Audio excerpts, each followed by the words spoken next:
जोहार गे पठो को नवा सानताड़ी स्टडी चैनल रे पे सागुन दाराम नवा वीडियो दो यूजी पीजी नेट सेट सानाम को लगित गे कना तबे दो क्वेश्चन सन गे बोन माड़ांग लेन गे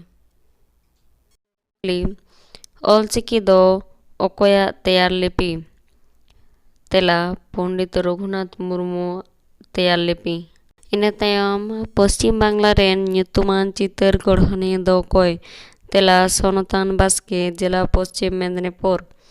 इना तायम पोयलो आदिवासी आईपीएस दो कोय तेला गुरुचरण मुर्मू इना तायम एसवा खन पोएट ऑफ द ईयर 1991 दो कोय हुइलेना तेला हरप्रसाद मुर्मू इना तायम एसवा खन short story of the year 1992 दो कोय ओनोलिए हुइलेना तेला खेरवाल सोरेन आया खेरवाल को दिशा कते पुथी खातिर इना तायम पश्चिम बांग्ला सरकार पाहटा खन पोयलो साधु रामचंद सिरफो दो ओकोय नाम लेदा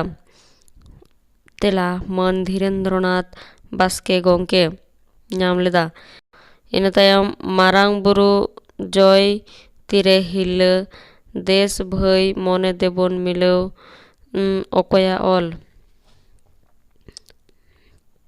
तेला साधु Ramchand Murmu all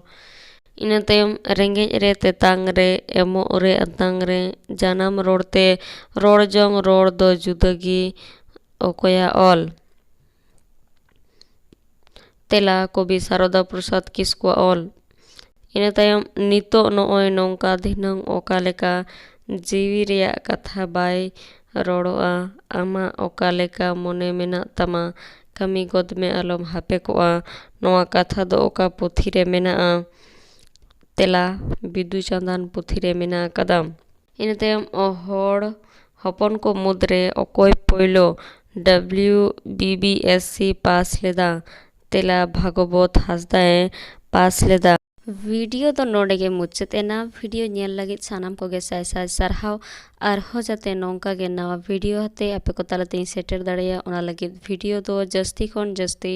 like share और सब्सक्राइब तबन पे।